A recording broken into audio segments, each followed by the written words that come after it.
It's time for everybody's favorite episode to return. Arbitrary list that you can get mad at me for.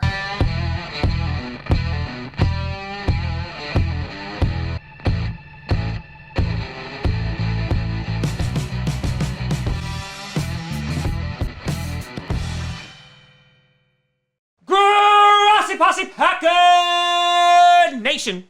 Welcome to another episode of Packcast, the podcast where you don't have to be a Packers fan, but it sure does help. I'm your host, Tom. Hopefully I don't have to talk about Aaron Rodgers in this video and make myself cry. Grossi. And today, we're bringing back the power rankings post the 2021 NFL Draft. Before we get to that, I want to do a big shout and thank you to some brand new patrons and a crap ton of new YouTube members. This was from the draft streams, and I'm only now getting to it, so I apologize for making you wait. First, on the Patreon side of things, we have the Fail Mary Refs.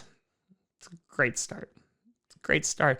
Up in their membership from $5 to $10. And we have Constantine Kober. A big shout out and thank you to you. And over on the YouTube side of things, we have Richard Watts, Base Lord 222, Ed L, Air Whitey, Go Pack Go, Adam Schusterman. We have Brett Ford, Jeremy Boyle, The Real RMG, Joseph, Joe Star, Mexican Hippie, Big Cheese, Aiden Gids. We have PKHT Jim. We have Trevor Mees. We have David Forcier. We have Keegan Ba. We have Cameron Doyle. We have Officer Watermelon, Mr. Sports, Samuel Sones, C. Murray 1124, Matthew, Rabanus, and Vort. A big shout out and thank you to you all. Nailed it. So I only thought it was appropriate to do a power rankings video, and it's on a Tuesday. It's when they usually come out during the season, so I just thought it was apropos. We're gonna have the draft grades for the Green Bay Packers coming out tomorrow, as well as a reaction video, as well as a stream, because sleep is overrated. But if you're brand new to the channel, which a bunch of you are, so hey, what's going on? Tom Grossi, good to see you. I'm sure I won't see you for very long. Instead of doing the top 32, we do the top 10 every single week during the regular season and for special occasions such as this. And so without me blabbering anymore, let's start off with number 10. Originally, I was actually going to put the Indianapolis Colts here because I think that while they did lose some pieces on that defense and on the offensive line, they went and addressed that with the draft. However, before I see Carson Wentz play in a Colts uniform, I'm not fully there yet, but I do think the Colts are contenders this year. Instead, I'm going to go with my dark horse pick this year, and that is going to be the LA Chargers. That's right, folks, the Chargers. They won't be a laughingstock this year. They will be. I love what the Chargers are doing, and last year, Justin Herbert came in like a wrecking ball and was like, hey, remember all your draft analysts who said I was going to be bad? Don't you look dumb? Became Rookie of the Year, was lighting it up, even though that defense didn't really want to help him at all. But then again, they had a bunch of injuries. And in the draft, they just got to be a better team. Getting Rashawn Slater at offensive tackle, getting Asante Samuel Jr. at corner, which replaces Casey Hayward. And they already have a good offensive line, too, because they got Corey Linsley, the highest paid center in the NFL. You're welcome. They also have Brian Bulaga, Iowa. So you're welcome again. But the O-line is very, very solid. So they'll be able to protect Justin Herbert. Austin Eckler should be a monster. Of course, you got good old Keenan Allen there as well. You got Derwin James returning from injury. You got the Bosa, who's over on the defensive line. And I think that, honestly, the Chargers could make some waves. They are in a bit of a tough decision. Will be more tough if Aaron Rodgers goes to the Broncos. Yeah! But overall, I think the Chargers have the ability to be a top 10 team this year. And so, you know what? I'm going to go with my gut and say the Chargers are here. Then number 9, you got the San Francisco 49ers. And this is regardless of who's at quarterback.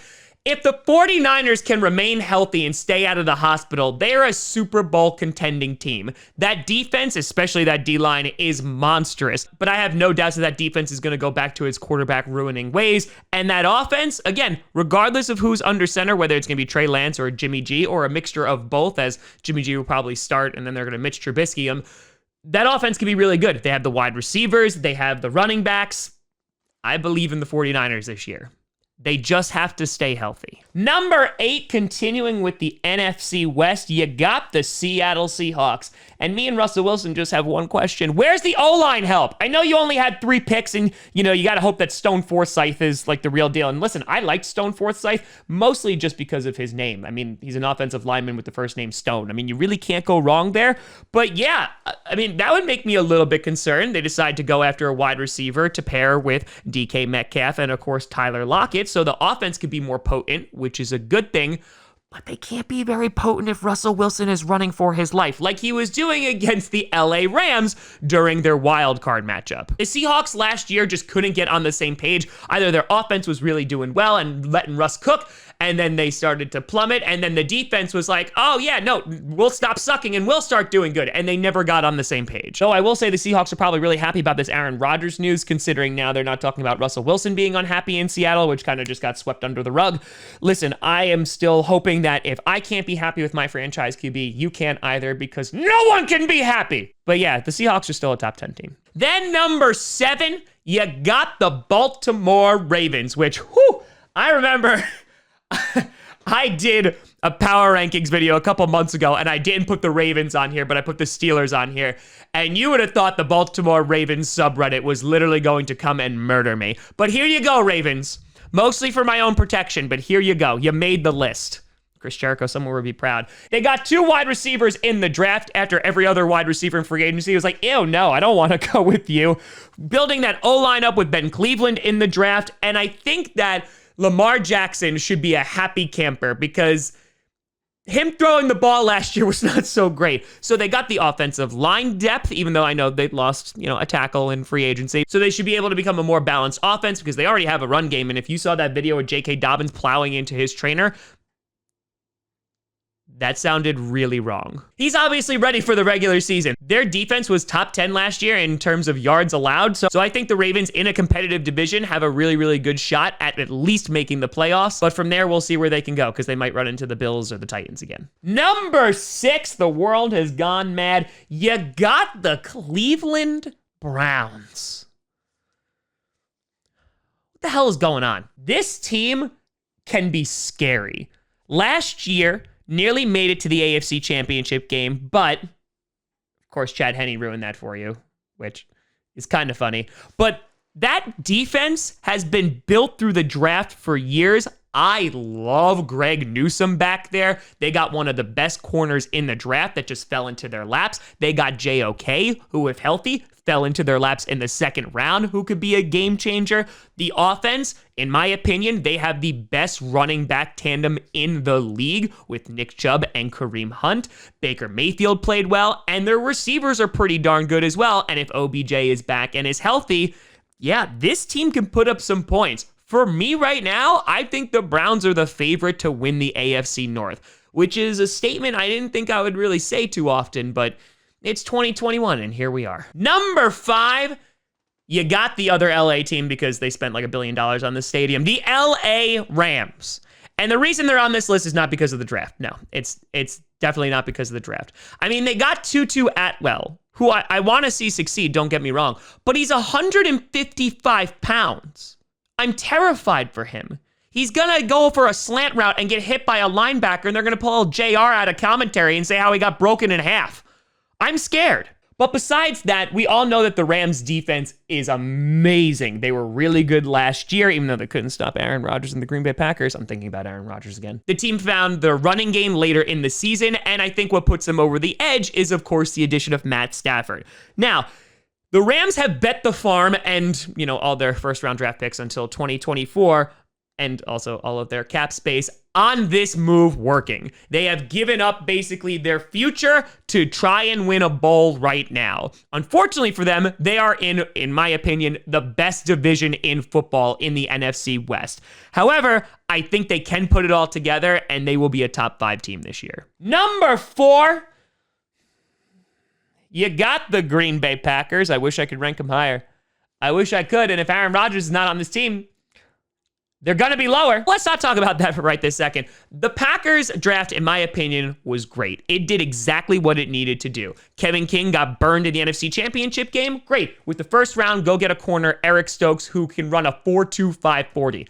That'll solve that problem. And decided to go get a center in the second round to address that need. They went out and got a wide receiver in Amari Rodgers, and then they continued to build on that offensive line after Rodgers got pummeled in the NFC Championship game. So for me, if Aaron Rodgers comes back, the Packers are a top 3 team easy, because that offense really hasn't lost a step besides Jamal Williams, Tim Boyle, and of course Corey Linsley, but they were able to replace all of those guys. And that defense under new defensive coordinator Joe Barry, while there is a little bit of hesitation because, the last 2 stints of him as DC didn't work out so well, I'm hoping this one works out better. But again, if Aaron Rodgers is not on the team, yeah, it's going to go spiraling down. Like I'm going to spiral into depression. Number 3, you got the Buffalo Bills, you table-breaking sons of guns. They were just like, give me the edge rushers. Give them to me now. Listen, the Bills' offense last year was fantastic except for the run game. Josh Allen going out there, just making it look easy, looking like an MVP some weeks. Their offense wasn't the problem. Their problem was their anemic defense, which used to be a staple in Buffalo, but due to some injuries and also just a lack of production. So the Bills decided to go back-to-back, bring in some edge rushers, and give it a little sprucing up. If that defense can match the offense's production, watch out. This is going to be a good team that can compete with the Kansas City Chiefs. Number 2, you got the Kansas City Chiefs. Remember how they saw Patrick Mahomes get murdered in the Super Bowl? They're like, yeah, we probably shouldn't let that happen again. And somewhere Andrew Luck is just shaking his head at competent AFC front offices. He's like, Patrick Mahomes, you son of a bitch. So yeah, Patrick Mahomes is going to be well protected, and anytime he is going to get sacked, an offensive lineman is going to run underneath him and lay down a pillow. Now, I will say the defense still leaves some to be desired, is that their defense is like slightly above average. It's not amazing by any sense of the word, but their offense is really what makes things go, and considering they are now protecting their most valuable player, that offense should be able to go fast. And then number 1, you got the reigning, defending Super Bowl champions, Tampa Bay Buccaneers. They kept their entire starting roster, guys. Like, who does that? Like, come on. Is it the lack of income tax in Florida? Like, really, like, what is it? Like, really? Really? Is Tom Brady giving them gift baskets of TB12 vitamins and stuff? Like, I'm sorry, I'm just angry. They decided to make their roster even better, which they didn't even really need to do because they won a Super Bowl. But they were just like, oh yeah, the draft, that's a thing. They went and got themselves a linebacker, a potential heir to Tom Brady. No big deal. That defense is still elite. Their offense is probably not going to lose a step unless Tom Brady finally declines. But then again, we've been saying that since, 2012. So yeah, the Buccaneers are still the best team in the league, and it makes me feel disgusting, and I'm not happy about it. But let me know what you think down in the comments below. Do you think a team like the Colts should be on here? Maybe the Cardinals should be on here. What about the Saints? Let me know what you think. You can always find me at TomGrossiComedy.com or at TomGrossiComedy, all social media you see down below. Check out podcasts on SoundCloud, iTunes, Google Play Music, Spotify, and of course YouTube. And a big shout and thank you to all the patrons over at patreon.com/TomGrossiComedy and the YouTube members. But thank you so much for watching. I'm Tom Grossi. And as always, go Pack Go.